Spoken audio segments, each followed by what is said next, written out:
উপসাগর কি? উপসাগর হলো তিন দিক স্থলভাগ দ্বারা বেষ্টিত একটি জলভাগ। প্রাচীন হিন্দু শাস্ত্রে বঙ্গোপসাগরকে বলা হয়েছে মহোদধি, অর্থাৎ বিরাট জলাধার।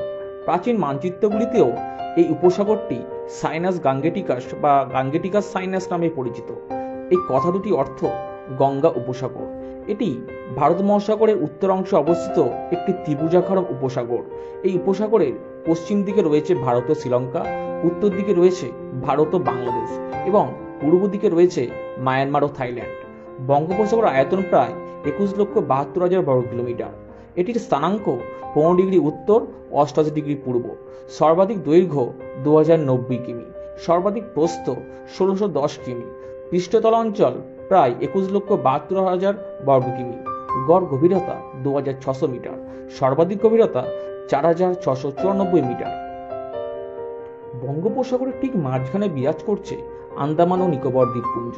এছাড়াও কতগুলি বড় নদী এই উপসাগরে এসে মিশেছে, যেমন গঙ্গা ও তার প্রধান দুটি শাখা নদী পদ্মা ও হুগলি। ব্রহ্মপুত্র ও তার উপশাখা নদী যমুনা ও মেঘনা, এছাড়াও ইরাবতী, গোদাবরী, মহানদী, কৃষ্ণা, সুবর্ণরেখা, কাবেরী প্রভৃতি নদী এই বঙ্গোপসাগরে এসে মিশেছে। বঙ্গোপসাগরের নিকটবর্তী কয়েকটি